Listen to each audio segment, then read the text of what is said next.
శ్రీమాత్రే నమ. జయ గురు దత్తాత్రేయ నమ. ఈ వీడియోలో మనం సింహరాశి వారికి అక్టోబర్ 19 నుంచి 25 మధ్యలో జరగబోయే వార ఫలాలు పరిశీలించే ప్రయత్నం చేద్దాం. మరి సింహరాశి వారికి ఈ వారంలో ప్రత్యేకంగా ఈ రాశికి రెండు పక్కల కూడా శుభగ్రహాలు ఏర్పడడం జరిగింది. అంటే 12వ స్థానంలో గురువు రావడం, 2వ స్థానంలో శుక్రుడు, అంటే ఒక శుభకర్తార యోగంలో ఈ సింహరాశి పడడం వల్ల కంప్లీట్గా మీరు జీవితంలో చాలా సౌకర్యాలు పొందడం జరుగుతూ ఉంటుంది. ముఖ్యంగా ఎవరైతే కొంత అనారోగ్య సమస్యలతో ఇబ్బంది పడుతున్నారో వారు ఈ సమయంలో ఆ సమస్యల నుంచి బయటపడడం జరుగుతూ ఉంటుంది. కొన్ని బలహీనతల నుంచి మీరు ఈ సమయంలో బయటపడడం జరుగుతూ ఉంటుంది. అంటే మీకు గతంలో ఏవైనా ఈ సమయంలో, ఎందుకంటే అది కొద్దిగా అష్టమ శని ప్రభావం, సప్తమంలో రాహు ప్రభావం వల్ల ఒక విధమైనటువంటి బ్యాడ్ నేము మీ మీద వచ్చే అవకాశం ఉంది. కొన్ని అపవాదాలు కూడా మీ మీద వస్తూ ఉంటాయి. మీరు ఎంత నిజాయితీగా పనిచేసినా కూడా ఏదో ఒకరు ఎవరో ఒకరు మీ మీద బురద జల్లడం చేస్తూ ఉంటారు. మిమ్మల్ని అన్పాపులర్ చేసే ప్రయత్నాలు ఎక్కువగా జరుగుతూ ఉంటాయి.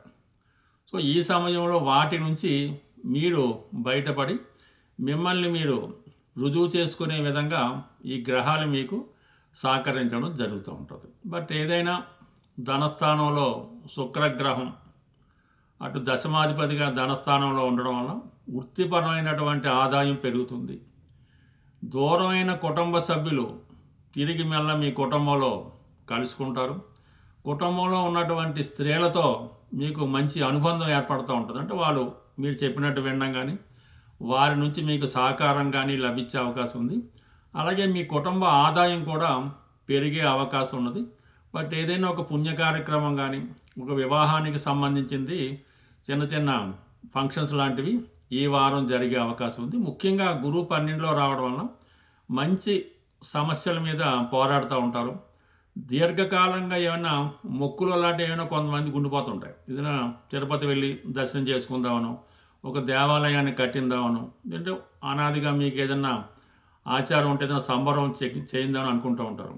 అటువంటి మొక్కులు ఏవైనా ఉంటే దైవానికి ఏమైనా చెల్లించవలసి ఉంటే అవి ఈ సమయంలో మీరు దాని బాధ్యత స్వీకరించి ఆ ముడుపులు వగైరా వగైరా చెల్లించి అంటే మొక్కులు తీర్చుకోవడం జరుగుతూ ఉంటుంది.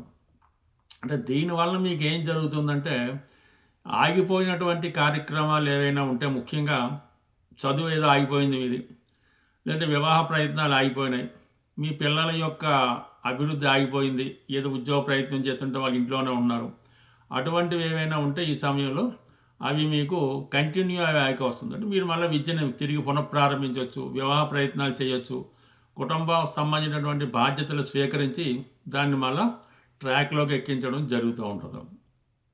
అలాగే ముఖ్యంగా శుభకార్యాలు ఏవైనా చేయవలసి ఉంటే అవి ఈ సమయంలో సక్సెస్ఫుల్గా ముందుకెళ్తే, దీనికి 3వ స్థానంలోకి 3 బలమైన గ్రహాలు చేరడం జరిగింది. ఒకటేమో కుజుడు, భాగ్యాధిపతిగా కుజుడు 3వ స్థానంలో చేయడం వల్ల ఎక్కువగా ప్రయాణాలు చేస్తూ ఉంటారు. దూర ప్రాంతంలో ఉన్నటువంటి ఒక మిత్రుణ్ణి కలుసుకుంటారు. అలాగే మీరు ఏ రంగంలో ఉన్నా, ఒక క్రీడా రంగంలో ఉన్నా, ఒక డిపార్ట్మెంట్లో ఉన్నా దాంట్లో మంచి ప్రావీణ్యం సంపాదించే అవకాశం ఉంది.